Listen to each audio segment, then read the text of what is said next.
Thank you all for being here. I am delighted on behalf of Asia Society Hong Kong to welcome you to tonight's book talk with Professor Daniel Bell. And he's going to talk about his new book. Actually, it's about a year old. Because when the book first came out, we were very interested in doing a program. And we finally, a year later, we are able to do the book talk tonight, The Dean of Shandong, Confession of a Minor Bureaucrat at a Chinese University. So it's available for sale, and I'm sure Professor Bell will be happy to sign it for you. And of course, if you're a member, there is a discount for ASHK members. So it was voted, I think, this book as one of, by FT, as one of the best book of 2023 on the politics section. So I'm I'm looking forward to reading it. And tonight's program kind of dovetailed nicely. It was about almost a month ago, on December 12th, also in this room, we have the wonderful opportunity to invite Professor William Kirby from Harvard to talk about his book, Empires of Idea, Can China and Hong Kong Lead the World of University in the 21st Century? And that book talk was a lunch program. It was really also very thought-provoking. And at that time, everybody was asking him about university presidents' dilemmas in the United States. And so today, I just heard the news. I did not know. We have 2 university presidents speaking in the JC Jockey Hall right now. And so I think one of the toughest jobs in the world these days is probably being university presidents, regardless of where you are, whether you're in East or West. And I think with Professor Bell's experience as the Dean of Shandong, and I think he shares it in his book. I'm sure being a dean of an American dean in China in this current, he survived, and I'm so glad to see here now that he's here in Hong Kong, and I know Brian is going to do a great job of moderating the program. And Brian Wong also needs no introduction. He's the assistant professor of philosophy at University of Hong Kong. And in tonight's program, I'm really eager to hear about the discussion. And I invite you all to be part of the Asia Society Hong Kong family. I think times like this, and I know one of our Vernon, our board member, is here. We are going to increase this last couple of months. Our business and policy programs have been really quite a bit of, we have speakers from all over, and we're going to continue that. In fact, we're really delighted that people want to come to Hong Kong, and they are coming to Hong Kong, whether it's professor, academics, business leaders from whether it's the Minister of Investment from Saudi Arabia or professors from the Ivy League schools. I think it's really times like this, it's very important for us to have discussions. And Hong Kong is a very unique place. It's still a global city. And all the stuff that Hong Kong U is doing. In fact, I think Brian is involved with Professor Chen Li, as well as Professor Bell. His new China Center in Hong Kong U is also another exciting development. So this is times like this that Asia Society Hong Kong is really delighted that we've been here doing programs like this since 1990. I think, Nancy, you know about it. I've been a longtime member. Our programming on the business and policy side, I think, remains one of our strengths, along with our arts and cultural programs. So please support us if you can by becoming a member. And we also have free programs, like tonight's other program. So please become a part of the Asia Society Hong Kong family. We're going to bring more programs like this. And sometimes it will be off the record, and sometimes it will be on the record. And we invite you to, even if you're not a member, you can be taking part in programs like this. And so thank you so much for being here. And I want to turn the podium over, turn the mic over to Brian to get tonight's program started. Thank you. Thank you so much, Alice. Thank you. And thank you, Asia Society in general, for being such a wonderful and splendid platform for open conversation in this city, which is defined by its openness and pluralism. Tonight's guest needs no introduction, really. He's one of the most prominent political theorists, public intellectuals, writers and thinkers on China that the world has seen in the past 20 to 30 years. He's also the chair of political theory at the Faculty of Law at the University of Hong Kong. And of course, Daniel had previously served as the Dean of School of Political Sciences at Shandong University, Qingdao, which gave rise to this wonderful book that he'd penned recently. So before we begin, allow us to please give Daniel and welcome him with a round of applause. Thank you very much. So I'll begin with a few conversation opening questions, following which would have, opening up the floor to the Q&A, really, the most important part of tonight, which is the direct conversations between you guys and Professor Daniel Bell. But before then, it falls upon me to start with the obligatory first question, which is, Daniel, can you tell us a bit more about the motivation behind this book, right? Because we've heard a lot about the contents of the book. I'm sure many here have read the book, but perhaps, just going back to the very start, what were you thinking when you put pen to paper or fingers to laptop in putting together this interesting, short, yet incredibly insightful read? Thank you very much. Well, thank you for the kind question. Does this microphone work? Let me just one tiny little note. I'm honored to be part of the greater American continent, but my hometown is Montreal. So, now why I wrote this book? There's several reasons. Soon after I started serving as dean, I realized that this is going to be a fascinating experience. Even the very boring stuff, like 4-hour meetings, I realized, well, this is quite interesting. Why are they 4 hours? It's such a long time. So then, it sheds light on things like collective leadership, which operates not just at higher levels of government, but at lower levels, including academic institutions. In Hong Kong U, I don't think there's collective leadership. But at Shandong University, there is, right? And also, that's one reason, by the way, why the Xiaozhang and so on are less endangered in mainland China than here because there's collective leadership. That's the first reason is that it was a fascinating experience. Even the boring parts turned out not to be so boring, right? And also, even during those meetings, what were people writing? Were they really following the debates that much? And so on. These are fascinating questions.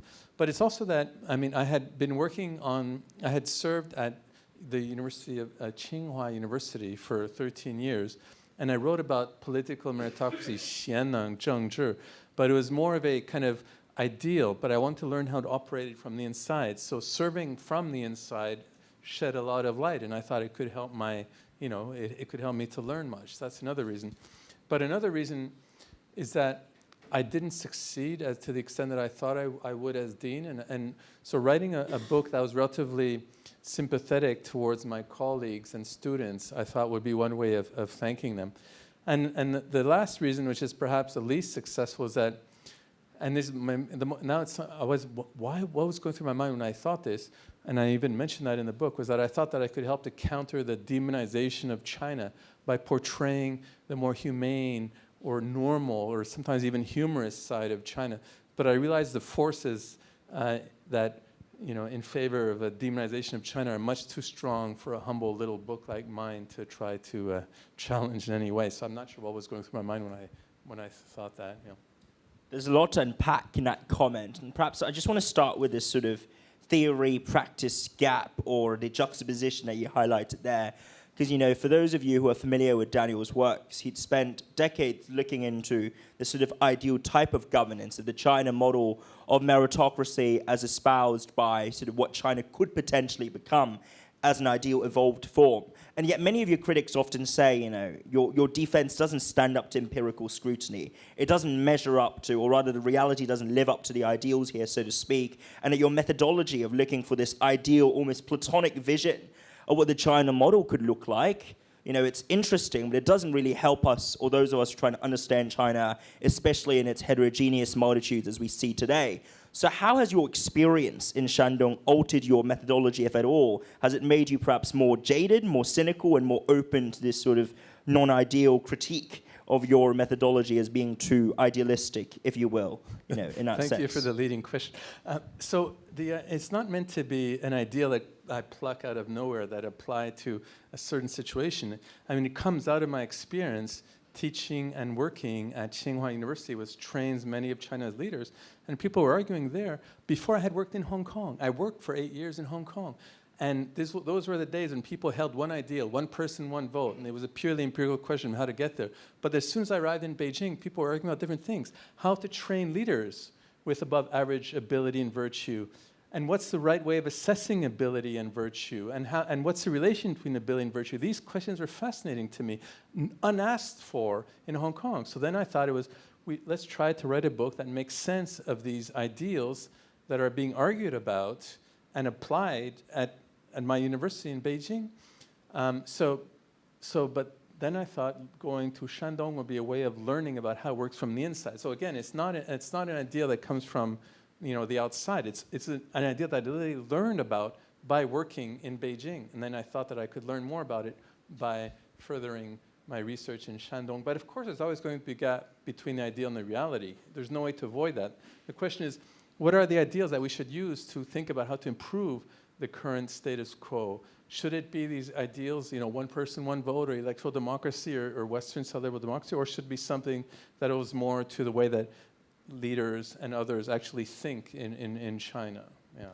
No, I must clarify. I was not trying to, excite you too much with a leading question. No. It was more the observation that you made just then, which is that we have to understand political systems and values by looking really into the practices, into the beliefs and the norms adopted by folks on the ground. That's a hugely underrated and also deeply invaluable aspect of political theory, right? That we can't just transplant and impose a sort of exogenous and ultimately ill-equipped model that's not necessarily fit for purpose, so to speak.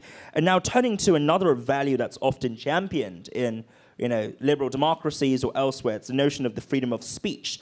And this is where I found your discussion in the book once again quite illuminating, when you observe that yes, there are overt instances of censorship and examples of that aplenty in mainland China, and also, across maybe Hong Kong or other parts of the greater China sphere as well. But on the other hand, you've also lamented the almost increasing singularity with which this echo chamber of mainstream Western sort of media outlets talk about. When they talk about China, it's a very sort of monolithic and almost lacking a nuanced approach they take to such coverage and reporting. I was wondering if you could perhaps unpack this comment that you made, right, about being shut out from a lot of these platforms. How do you feel about this sort of exclusion? And do you think there's a serious problem with the media as we see in the West? Or was it really just an incidental sort of blip that you're confident that eventually will be self-correcting? Because you talked about the powers that be just then in terms of the demonizing of China, right? Well, I mean, it is a bit peculiar on the face of it that I served in China, in mainland China. I mean, I'm still serving in China for like 20 years. And the more local experience I have, the more local knowledge I have, the less interest there is in the mainstream media outside of China. I mean, that's a bit peculiar. When I had just arrived in China, then there was lots of interest, Canadian media where I'm from, American and so on. But the more, and it's not just me, it's many people who are based in China, just assume that you've kind of gone native and therefore you're no longer a reliable source. So, if you read like it's not a critique, it's just description, who the mainstream Western media, who they interview, typically they're people based outside of China and who don't have much local experience. I mean, it's quite amazing. So that said, as you know, in the book, the longest chapter is the one on censorship, and the first half is mainly about the state-sponsored censorship in China, which is getting worse, so I'm quite honest about that. And the problem is not just censorship, but the shifting boundaries. That when I was dean, people who had prepared for many years, like scholars working on like social protests in China, they could do that 10 years ago, and then all of a sudden they can't do that, and they have to retrain themselves and write about something else, like environmental issues, which by the way were off limits 10 years ago, but now they're on limits, so to speak, or international organizations. So the shifting boundaries, that's what really bothers people. Of course, the increasing trend of censorship is a problem, but it's the idea you don't exactly know what you can write on, and you spend years training for something, and then all of a sudden, you can't do that anymore. Or else you're trained in Chinese, writing in Chinese language, and then you can only write that in English language, which is a problem. Although when I wrote this book, I was pessimistic, but now because of ChatGPT, I'm not so pessimistic because it helps Chinese scholars to write in English, really. So that's one half is the kind of state-sponsored censorship, which is not just, the problem is not just that it's getting, worse in terms of censorship, but that the boundaries are getting increasingly unclear, which leaves a lot of scholars in a precarious position. That's obviously an issue. And in the West also, I mean, if you want to write about China now, like my book, as you know, I try to be balanced, but I have to begin the book with this kind of virtue signaling. Introduction, I have to say, what's wrong in China? Xinjiang, national security law in Hong Kong, dung. I have to go through the whole list, and only then can I write what I really wanted to write. I mean, in a way, that's the only way to get through the system now, really, in the West. Even in scholars, I don't want to criticize. There's a big difference between the mainstream media where the censorship, informal censorship is like rigorously applied, but the academic publishers are still more open to diverse views, luckily. I think what you raised there, we'll go into AI question very shortly, actually, but what you said there about this sort of shifting goalpost, really, and the correlative self-censorship and chilling effect that we see, and not just necessarily in countries like China, but also even in the States, where on college campuses, there are apparently certain things you can or can't say, qua academic administrators, academics or staff, really. There's this sort of overarching trend of self-censorship that aims to curtail the realm of permissible speech, where the sanctions are not so much legal consequences and penalties as just social shaming and castigation. And I guess on that note, are there any sort of tips and strategies you'd offer to those folks to try and overcome, the tendencies or temptation to self-censor, or to navigate, the constant quagmire of not knowing if what you said might be treading on someone's toes, or maybe it's too safe, or maybe it's too radical? What are the tips that academics and scholars working, in that sort of almost grey twilight zone could take from you in a book, so to speak, Daniel? Well, okay, so as an academic, if you try to publish in periodicals, it's in the West, it's much harder, because you have to use this dichotomy, democracy versus autocratic. The same dichotomy that's used by the politicians in the US, the scholars use the same ones. And if you don't use that, you can forget about being published. But if you write a book, again, a bit of virtue signaling at the start can get you through the system. It's similar in China. I mean, in China, you have to give some speeches, dung, and then you can say what you really want. It's a very similar mechanism in both cases. But I do want to say, this is not just like, I do believe that Hong Kong, we're in a lucky position here where we can be we're balanced, right? We're not viewed as wholly on one side or wholly on the other side. So we can be a bit more forthcoming in terms of what we really want to say without too much virtue signaling on either side. I certainly hope that stays the case, although, I am seeing the rise of ultra, exuberant virtue signaling in certain quarters of the public media here sometimes, but commentators, just copying and pasting slogans. You'd start wondering if it's just GPT generated. But anyway, that's an aside. I must ask you a question, though, related to your experiences as an administrator. Now, in your earlier writings, I think it was a piece around 15 to 10 years ago, you suggested that actually the Chinese Communist Party should really rename itself to the Chinese Confucian Party because of the prevalence and the importance and centrality of Confucian norms to how governance operated in China then. Now, given all that's happened to China since, Daniel, where do you stand on this matter? Do you think, as you've sort of hinted at in your book, that perhaps that statement is a tad premature or doesn't necessarily reflect the nature of Chinese politics today in 2023 or 2024?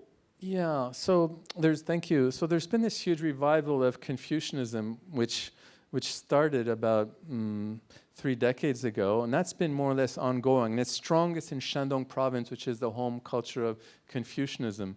And in the book, I show many examples of how Confucianism shares the way that or influences the way that we act and think in a way that might not be true in other parts of China. And it's still true. And I think it's true that, it doesn't really depend who the leaders are in China. I do think it's similar to other countries, Russia, India, many other countries. It's paradoxically, the more modern they get, the more traditional they get. And the traditions are being revived, and it's happening in China. And it's going to be part not just of the official kind of value system, but also in terms of the way that people think of themselves and what's valuable in life. But what did surprise me was the revival of the communist or Marxist tradition, which has taken place over the past 15 years and which has gotten stronger. And I don't think it's purely instrumental. I do think there is a growing attachment to the Marxist tradition, and And I think there's good reasons for that as well. And I suppose one theory or hypothesis there is that it's really developed in response to the difficulties that you'd hinted at, that China had experienced towards the end of the 2000s when it came to widespread corruption, the detachment and disconnect between a party and the people, and factionalism and balkanization of the elite, and also the 正令不出中南海 problem that really, was the key in the late 2000s that President Xi had sought to, deal with and address by reinvigorating China with this sense of a shared purpose. Now, shifting on to a slightly different discussion, on a note of corruption, you suggested that maybe sometimes in a book, right, this hardline, no tolerance approach to corruption might not necessarily be in order, that maybe sometimes corruption could be useful, only in limited cases perhaps that you didn't necessarily specify. But Yuan Yan'ang, for instance, talks about sort of different kinds of corruption in her discussion of China's Gilded Age, so to speak. So I just want you to unpack perhaps, Daniel, for us here, what are your thoughts on corruption in general in developing countries, in developed countries? Are there instances where corruption could actually be not just permissible, but actually a good thing? Yeah, so thank you for the sensitive question. So the early days of economic development, including in China, I mean, if there is corruption, meaning that bribes and gifts are exchanged to public officials, but if the public officials will still then, do things like ban, like that promotes economic development, then it's not necessarily a huge problem. I mean, there's, people say, the big difference between corruption in early days of China and India is that in India they would take the bribes, not do anything, but in China they would still do stuff. Now, so the problem is that corruption became so dominant and that it really posed an existential threat to the system. And there were two reasons why that happened. One is that, common people, so to speak, they had to use bribes to get their children to schools or to get their parents into hospitals and so on. That caused tremendous amount of resentment. And two, that the government derives legitimacy precisely not from its, the fact that it's elected from the people, but by the fact that it has superior ability and virtue. And virtue means that you're serving the public, not misusing public funds for your family purposes.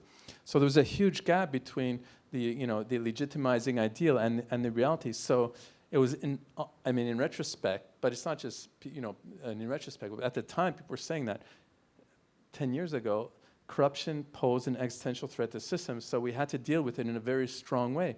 But I guess my critique, it's not a critique, I'm more or less in favor, but that it went a bit too far to the point that it made public officials very conservative and reluctant to do things, even though they thought those things would be beneficial, not just for themselves, but for the overall system, because you had to keep your head down for fear of your head being chopped off, So that's why I think the anti-corruption campaign was and is still necessary, but there's a need to move on towards more kind of,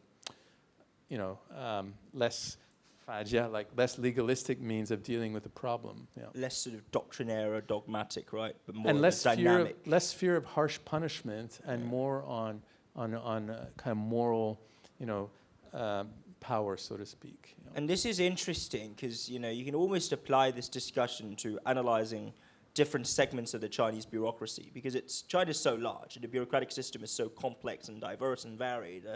An economics official in charge of planning and reform in a certain province or even within a city within a province on a coastal area is likely to have a very different background and training from, say, an academic administrator administering a university or even just a department in a university in central China. So on that note, I guess, to what extent, Daniel, do you think your experiences of the bureaucracy in Shandong, which suffice to say might not have been the best of experiences, is reflective of the bureaucracy at large in China? And do you think the bureaucracy in China has changed and shifted over the past 20 to 30 years in different directions? And if so, what do you make of these changes and shifts in the bureaucracy at large? Well, okay, so thanks. So Shandong is the most bureaucratic part of the most bureaucratic country in the world, right? Just to give you one example, in the rest of China, including in Hong Kong, the lucky number is 8, right? But in Shandong, it's 7. Why? Well, because qi shang ba xia. So if you're 57 years old and you're still in the system, you have a hope of being promoted. But if you're 58, forget about it. You're on the way to retirement. So we would compete to have number 7s on our offices. The license plates in Shandong province, you have lots of number 7s, few number 8s. So people strive very hard to be public officials. And I do think it's the Confucian ideal that the best life is the life of serving the public, as opposed to other ways like making money as an entrepreneur or being an artist and so on. So Shandong is very, very bureaucratic. So in that sense, it's not that representative of the rest of China. But I mean, my my wife has used this term. It's a middle-class meritocracy that you have the political meritocracy operates very much at the middle levels. People who are there generally are hardworking and selected because of their ability and virtue. And in the higher you go, it might not work that way. Like, just to give you, this is I do mention it in the book, the Shandong people are very proud that they have had many successful public officials, but never an emperor, including in the post-revolutionary era, never a leader, because there's an assumption that once you get at very high levels, then politics becomes a bit more dirty. So the Confucians, in Shandong, they want to maintain a little bit of this kind of, cleanliness, and so in that sense, I don't want to say that what happens in Shandong is representative of the rest of China. Yeah, it's like a classic Shidafu dilemma, right? Where you're struggling between, in some ways, juggling between, being an advisor, a scholar, and a sage, and then an administrator, bureaucrat, and an official on the other. And I guess this ties me on to the final question before I open up the floor. You're now a chair professor at the Faculty of Law at the University of Hong Kong. Welcome back to Hong Kong. And as you know, the past couple of years have been rather difficult for this city, and we often hear doomsdayers saying, or naysayers saying, Hong Kong's done for, Hong Kong's finished, there's no hope, you may as well move to Singapore, if it's too expensive, move to Sydney, I don't know, move to Canada, what you will. But what do you make of these sentiments, for someone like yourself, who'd have so many options, really? Why did you choose to come to Hong Kong, and what does this suggest, in your opinion, for the future of Hong Kong? What is it in it that you find confidence and solace in, if anything? Well, it's the people like you, really. I mean, there's so many talented people who are willing and serve as bridges between China and the rest of the world, and Hong Kong is the place to do that in a way that might not be true. I mean, even this conversation, frankly, we probably couldn't have it not just in mainland China, but even in the West. So I do think that Hong Kong is a bridging place, and we have much more academic freedom and freedom of speech compared to the problem in Hong Kong is that still the major issues like the economic issues, the gap between rich and poor, and the heavy emphasis. Sorry, I hope I'm not criticizing anybody here on real estate. Doesn't as a major central plank of the economy, it doesn't seem to be resolved. Mainland China is moving much faster in transitioning to a new model. Mainland China, 2 or 3 years from now, I'm still relatively optimistic. But in Hong Kong, economically, there's still not much movement in that respect. Yeah. But this is pardon my superficial analysis. I guess there's also dearth of direction, right? People are looking for directions, growth engines, new trajectories. And on that note of trajectories, my trajectory turns to the audience. So please, if you'd like to ask a question, please rise up and state your name and also make your case, hopefully as succinctly as possible. I hope I don't have to cut you short. I assure you I don't want to. And I'll take 2 at once before having Daniel respond. And of course, I'll chip in as well concurrently. So on that note, who would like to ask the first question tonight to Daniel? Yes. The gentleman on the second row and then the gentleman on the first row, in that order, please. Thank you. Good evening, Professor Bell. It's good to meet you. I finished your book, and I really enjoyed it. And I have a question. You said some Chinese government departments and agencies need better translations, like the Department of United Front.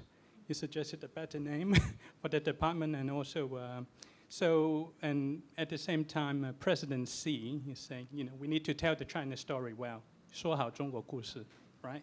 So if you could advise President Xi to tell the Chinese story well, what would you say to President Xi, hypothetically?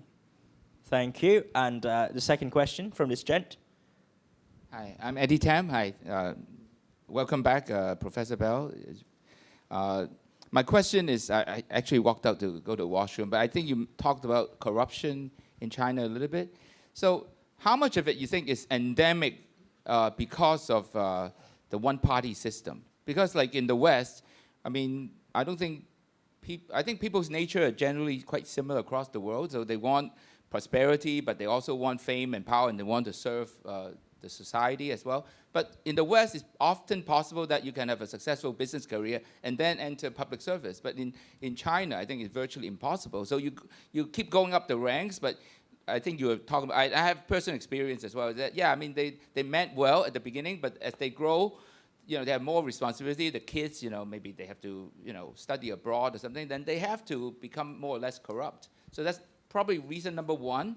And number two is, I think the law in China is deliberately over complex. Like, you know, from friends I know in the property development area, I mean, I think it's well known that you need like maybe roughly 70 chops of approval before you get going. So you know, and it's completely entangled and, you know, not necessarily logical. But that's the way to seek rent. So it's because the system is so complex that you need protection from, you know, certain officials for you to proceed with whatever projects. Basically, it's impossible to get ahead in China without breaking some laws. And that's endemic to the system.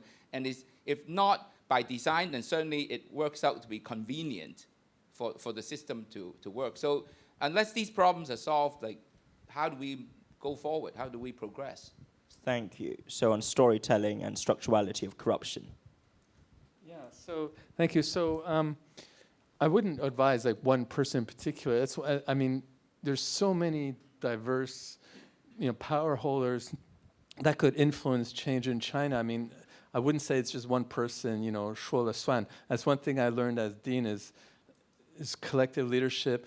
Even, you know, even at the very top, I think there's a very strong form of collective leadership. So, so the lowest hanging fruit, so to speak, you know, is this translation issues. I mean, so many of the misunderstandings turn on mistranslations. Like the Xuan Chuan Bu is initially translated as propaganda. It's so negative in English, and now it's still publicity is still a little bit negative. You don't want governments to do publicity, you know, 做广告. It's like in English sounds so odd, right? So there should be a need for better translations, and even the terms like I mentioned a story in the book, as you'll remember, when I was watching the opening ceremony of the Beijing Olympics in 2008. And then the character that was meant to represent the best of Chinese culture was He xie de He, right? And I was listening to the American announcers, and they were saying, oh, look at this. This is like all the soldiers are marching in unison. This is what they mean by harmony. But in Chinese, everybody, like intellectuals, all distinguish between He and Tong, right? It's famous saying, you know, He or Bu Tong, like every Chinese intellectual knows it, right? So, but the terms get mixed up. So in English, when you think of harmony in politics, it sounds like conformity, uniformity, you know, something very sinister. So the term should be translated as like diversity and harmony, something like that. Just let the Anglophones know that, you know, this harmony is actually a critique of tong, of conformity, right? So there's lots of work that we can do like that. Just let's start with the low-lying fruit by having translations that are not so pejorative in English. So that's the one thing. Now beyond that, of course, there's a lot of work to do, and you know. But anyway, that's a good place to start. About the rule of law, I mean, it's a very complex question, right? I mean, in some areas, like commercial law. I do think that it's much more standardized and transparent than it used to be. There's been much progress. The areas where the law is so opaque, it's more in the highly sensitive, you know, political cases, which are a tiny minority of cases. So I'm not an expert, but the general trend is, I think, towards better protection in areas like commercial law and intellectual property law compared to 10 or 20 years ago. Still a long way to go. But I don't think we can expect that when it comes to highly sensitive political cases that we would have a, you know, very transparent rule of law.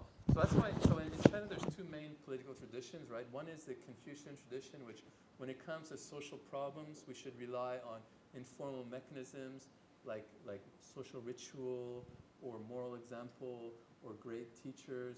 But the other tradition is a legalist tradition, fajia, which says that we should rely on harsh punishments to provide social order, especially in times of chaos. But even the legalists say the law should be transparent and easy to understand and not complex. So people say China is influenced by the legalist ideas. Actually, if the properly understood, legalist, or let's say the interpretation of legalism that does more justice to the legalist thinkers like Han Feizi and Shang Yang actually favor much more easy to understand form of law. So this complex form of law, I think it applies to a tiny minority of cases, and it's not consistent with China's own traditions. That would be my little offhand. Follow up and Sure. is this used as a Do a way mic. to exploit the system to seek rents? Like I said, one-party system, officials are poor, but they have normal aspirations for prosperity. So Sure. how do you address that? Do you need a more open political system? I mean, it's not. Thank you. I don't. So it depends what you mean by one party. I mean, it's a huge ruling organization which is very diverse and pluralistic in practice, and the problem with corruption, many issues, right? One is that too low salaries for public officials. It has nothing to do with whether it's one party or multi-party. If salaries are increased for public officials, this would be a very important way of reducing the incentive for corruption. I mean, I know many public officials who are very, they don't want to be corrupt, but if their mother is sick and they want to go to a hospital and it's expensive, what are you going to do, right? If they have a very low salary, it's an issue. So on many of these issues, it's very important to increase salaries. I mean, that's one lesson at Hong Kong, right? I mean, if I'm not mistaken, Hong Kong and Singapore, one way of dealing with corruption was to increase salaries for public officials. Of course, China is much poor in terms of per capita income, so not so easy to do, but still. And just to add on to what you said just then on sort of dealing with the publicity question, one thing I was struck by when reading your book and your reflections is that good storytelling needn't be just telling good stories, You can also tell stories of what's happening, truthful stories, right? Balanced stories, stories with nuance, stories with flaws, because chances are, China does have a lot of issues and problems, but it's a work in progress. And frankly, China can afford to demonstrate to the world that these issues exist, these impediments exist, but it is actively, qua government, qua society, and qua actors seeking to tackle these problems. And I think that's a key takeaway that I got from reading your excellent read and quip, really, on lamenting the fact that despite your attempting to advance a more sympathetic portrayal of China, a more nuanced understanding of China, yet many in China may be somewhat uneasy when engaging with your book or potentially allowing for the mass dissemination of it. So I guess a quick follow-up question there before I bring in Mark is, how's this book doing in China? Is it currently sort of in circulation in its English form? Are there plans, just for the interest of the readers, to translate it into Chinese? And also, hopefully, would you be doing more talks on it in China or in mainland China as well? Thank you. Yeah, so thank you. It's a good question. I mean, I have done talks actually in Chinese in mainland China, no problems, and I did lots of interviews about it. But the translation has yet to be approved in mainland China. But in Hong Kong, there will be a translation coming out, published by Hong Kong University Press. So again, it's a sign of the increased academic freedom in Hong Kong compared to mainland China. Of course, it's being circulated, under the, in a kind of not so legal way in mainland China, and I'm told it's widely read. So, the one problem about censorship is that the decisions are made often not very well informed. Like one thing that I learned, and I didn't know this before, is that somehow we assume that the censors have full information, but they make decisions sometimes based on like the titles or the titles of chapters. So in English, I wrote titles of chapters to kind of catch the reader's attention. Has to be a little bit catchy. But some of those titles, when they're read by the relevant powers that be in mainland China, they think, oh, this is problematic, and they don't read the text. So that's an issue that if I knew that this would have happened in mainland China, maybe I would have chosen more boring titles. Always a trade-off. And on that note, Mark. Thank you, Mark Michelson. Thank you, Brian. Thank you, Daniel. That very interesting. Just quick comment I want to make on on rule of law and the legal system. I agree with you. Laws are pretty strong, and you mentioned intellectual property. I was involved with the Quality Brands Protection Committee, which was established almost 25 years ago, companies trying to protect their brands, anti-counterfeiting. And the top levels of Chinese government have been very, very cooperative. But even now, implementation is inconsistent. Is that the best way to put it? And that's the issue, not only in that area, but many others. So that's a continuing issue. The laws themselves, on paper, often are quite strong, frankly, even stronger than some of their Western counterparts. So anyway, what I wanted to follow up on Confucianism and Confucius, I think I mentioned I was in Jinan a couple months ago and flew Shandong Airlines, and if I forgot that Confucius was from Shandong, all over the windows were were sayings of Confucius and so on. So to follow up, obviously he's had an influence, and as you said, it's revived again, not only in China, Republic of Korea, he's a very strong thing as well. But in terms of education, and maybe you wrote about this in the book, but just maybe elaborate a little bit. How big an impact has it been in terms of when you were there, in terms of vision, in terms on the surface, and also behind the scenes to some extent? Okay, thank you. Yeah, so as you mentioned, Shandong Airlines, above each seat, there's a saying from the Luinyu, the Analects of Confucius. So it reminds us of, they're very proud of the Confucian heritage in a way that other airlines in China wouldn't be. In terms of education, so it depends on what level. So at primary school, there's more and more now, primary school children are being taught the Confucian classics, including some more recent ones like Di Zigui from the Qing dynasty, which teaches a lot about filial piety, but it teaches in a kind of interesting way, not just blindly. So there's vulgar Confucianism that says, students should blindly obey teachers, children should blindly obey parents, wives should blindly obey husbands, but actually the classics are much more nuanced than that, as one would expect. So like even at Di Zigui, they would say, if your parents does something morally wrong, what should you do? And they say, first thing, well, you should criticize them, but what if that doesn't work? Well, then you wait till your parent is in the right mood and you try again. And what if that doesn't work? Then you cry and you work on their emotions. It's a very detailed explanation, for how like 7 or 8-year-olds should. So that's taught in primary schools. In secondary schools, much of the preparation is for the Gaokao, for the university examination. And for that, too, there's more of the classics. So they have to learn the first chapter of the Xunzi. So I did a seminar on the Xunzi, and all the students had memorized it, or at least the first chapter, so we could go right into the debate without thinking about the text too much. But to teach in an interesting way at universities, you really have to do it in a way that's not just like, blindly reciting or the master says and the students absorb. You have to make it interesting in terms of debates.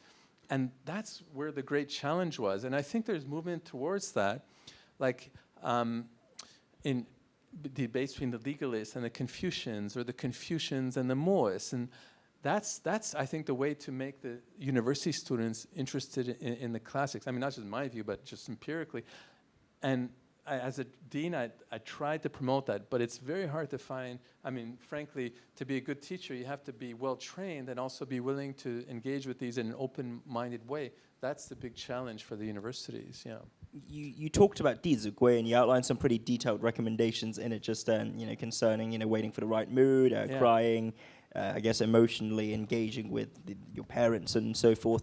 And whilst listening to that, I was struck by how useful that might actually be for those people, those folks who are trying to affect change within the Chinese system, right? Because you often talk about, Confucianism as undergirding the China model of governance, but then would the same, also be applicable to the China model of critique, or China model of social reform, or China model of gradualist change? And to what extent do you see, Daniel, sort of room for interpretation or application of Confucian wisdoms for those who might be outside the government or not necessarily within the most core power structures that be, when it comes to how they could bring about changes to their communities and neighborhoods?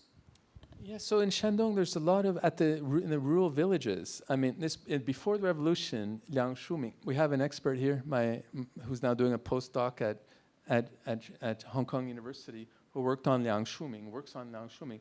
Before the revolution, he would go to the rural areas and try to educate the local people and into the Confucian classics. That's still going on now in Shandong province. So there's a lot of this rural stuff. And so there's a professor at Duke University called Anna Sun who does the empirical research. She's a sociologist, she goes to the rural areas in Shandong and other parts of China and shows how Confucianism is being taught at the local levels, about, like, obviously filial piety, but other Confucian values too.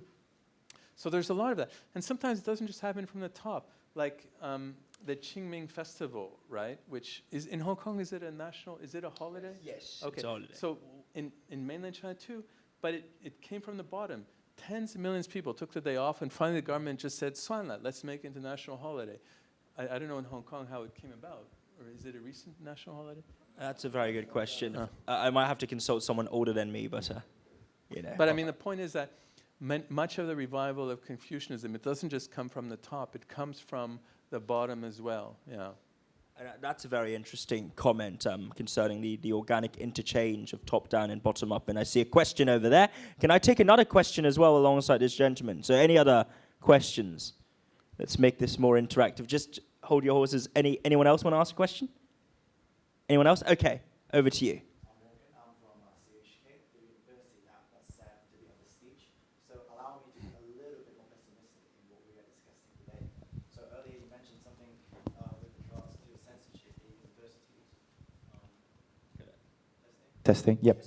With regards to censorship, I would like to follow up on that.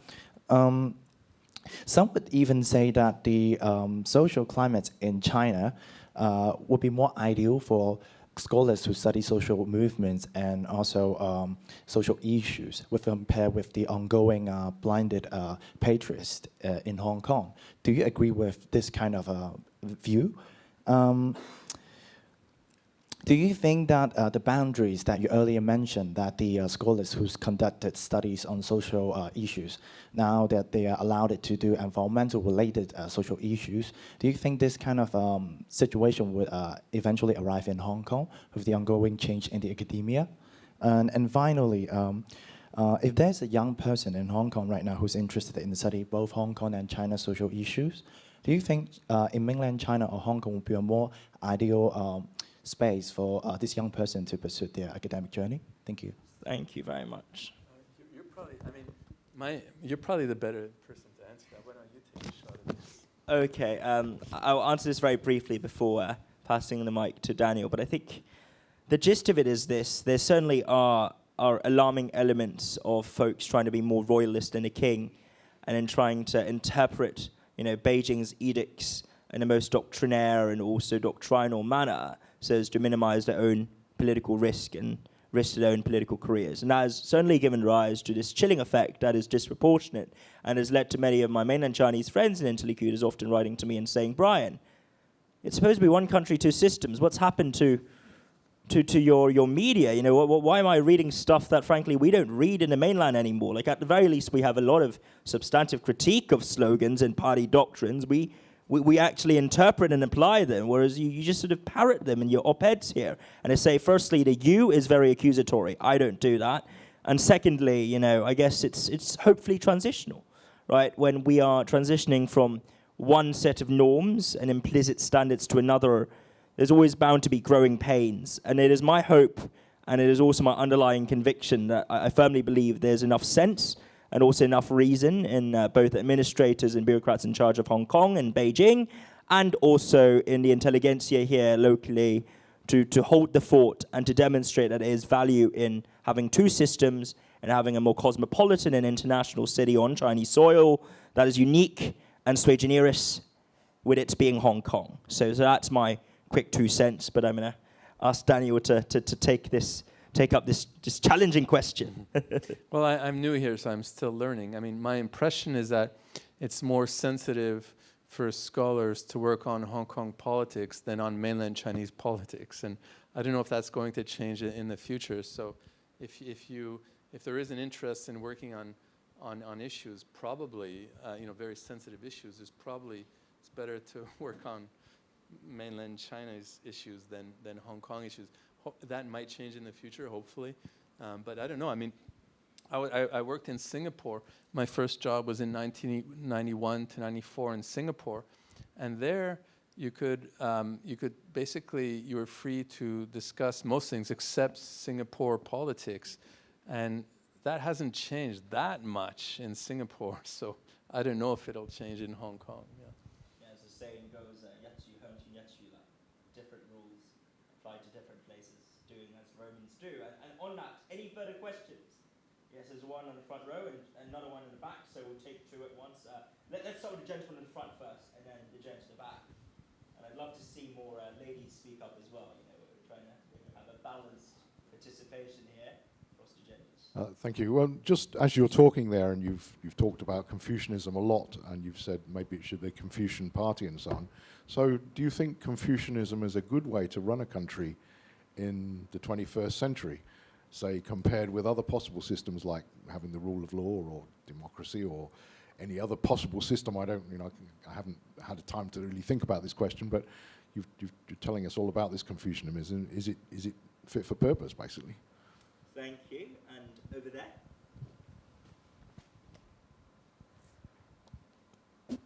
Thank you. Mason Du, so question on AI. I guess not really well-formed question, but roughly thinking generative AI, a lot of good uses, definitely can shape public opinions and a lot of different things, but would there be any political structural changes due to these, I guess, new form of technology that can potentially scale different things differently within the China context? Right, just curious. Just to follow up on that, actually, does the rise of generative AI really change the way we should conceptualize ideal governance types? You know, could there be an AI field, an AI-powered form of governance that transcends the democracy versus autocracy divide, as facetious as it may be, or the Confucian versus legalist or Confucian plus legalist hybrid that we often see? How does AI change the equation? So over to you, Daniel. Well, thank you. So first about Confucianism, I mean, Confucianism can do some work in modern societies, like how to address corruption, government, Confucianism has a long tradition of working on this question, how to educate public officials so that they're committed to the community and avoid temptations. And Confucianism has a lot to offer in terms of how to have social order without relying on harsh punishment, relying on social rituals that generate a sense of community among people. I mean, lots of fascinating things. But of course, Confucianism, just like any other value system, can't do all the work. Many other value systems are important for solving contemporary issues. So my point is not that Confucianism should be, the main or even the dominant kind of value system in mainland China, only that it can do a lot of work which hasn't been addressed fully in kind of debates about liberalism and democracy and so on. So that's and also it has a lot of psychological hold in China. I mean, there's a great sense of cultural pride, and appealing Confucianism can really help to motivate people in a way that appealing to other value systems might not. So that's one reason to take Confucianism seriously. About AI, I mean, you're more the expert than I am. I mean, but the one thing, this is an earlier book that I co-wrote with my wife here, who's a professor at Hong Kong U as well. And, we argue that the Marxist ideal is that advanced machinery should do the socially necessary work, and then people are free to realize their creative talents. And until recently, that seemed like a crazy utopian idea. But there are some debates now in mainland China that are quite optimistic about AI, perhaps more so than in the West, that's saying AI, maybe not now, but a few decades from now, can allow us to move to a society where the socially necessary, the dirty, dangerous work that people don't want to do, that they work just because they want to make money, can be done mainly by AI, and then people are free to realize their creative talents. So there's that's one of the reasons for the revival of Marxism now in China. Now, in terms of political meritocracy, I mean, that's another issue too, that how to assess the performance of government officials. Maybe AI can help in that task, and I think there's some work in that area, but it's not it's not something that I was studying closely, so maybe Brian knows much more about this than I do. I guess from my sort of perspective, I'd say, governance has at the very least three core components. The first is the right incentives, the second is the right capability, on a part of the officials, and the third is the right kind of political culture.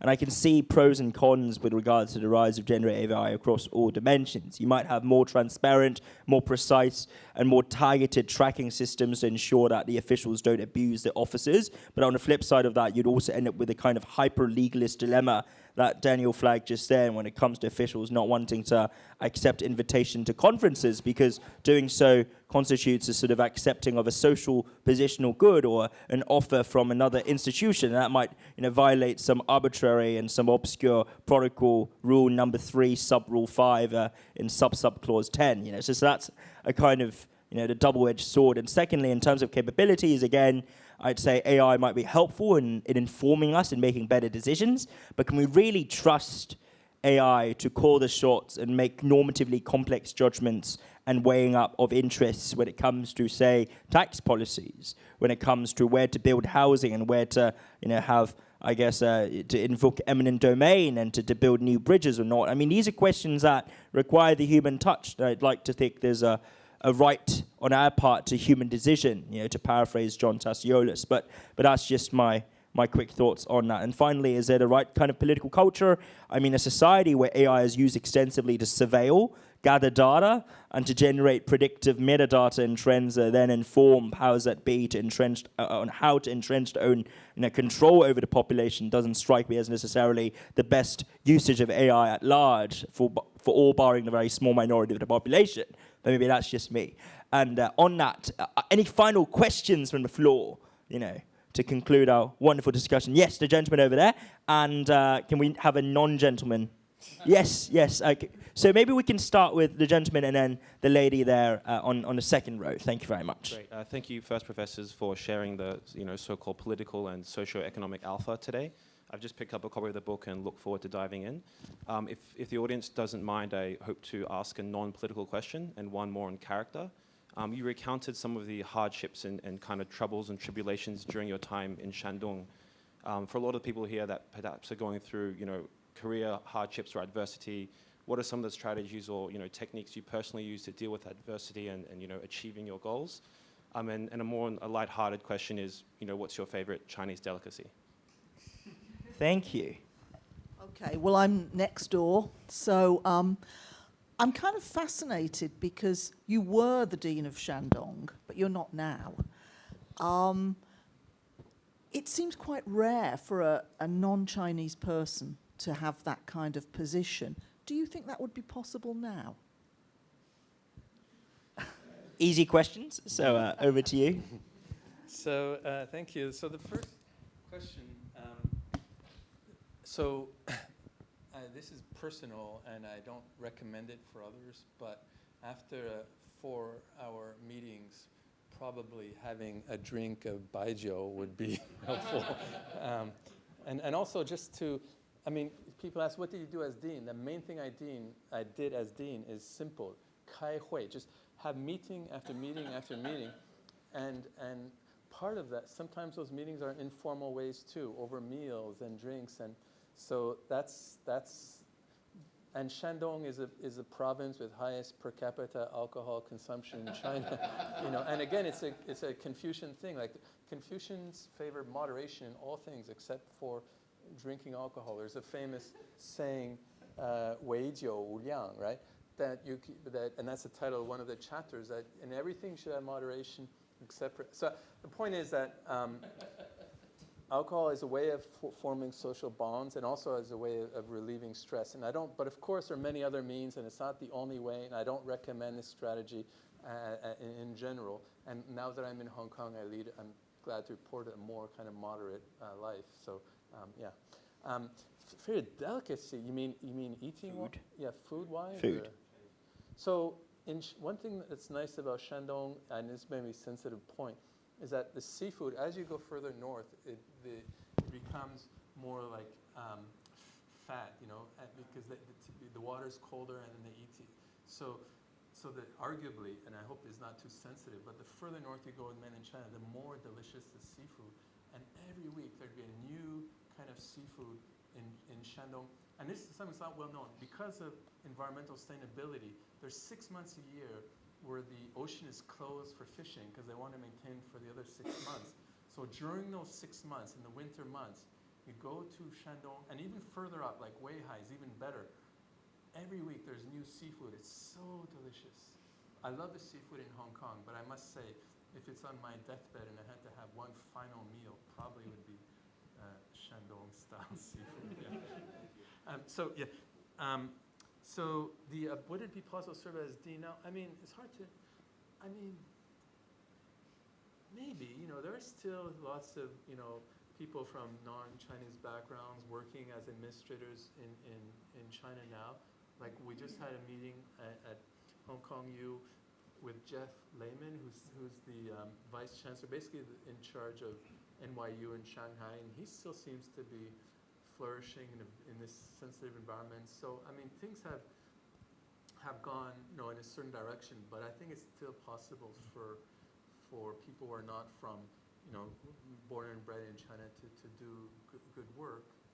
Yeah, I wouldn't think things have changed that much to the point that it's impossible to do so. Yeah. Thank you. Any last questions before we wrap up?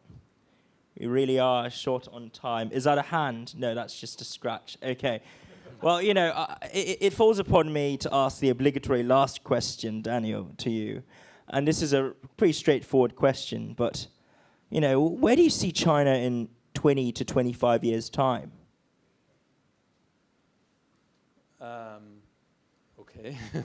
So let me first say that I've written works which have predicted things about China and which have mainly been wrong. So anything that I say is more likely to be wrong than correct. But if there's no war, and I worry more about the U.S., pushing China into a war, so long as there's no war, I'm still relatively optimistic about China's future, mainly because the younger generation is both committed to China's traditions and also very open to learning about the best practices from the rest of the world, and not so brought up in this kind of closed kind of or those very chaotic times of Cultural Revolution and so on, which makes people legitimately more paranoid.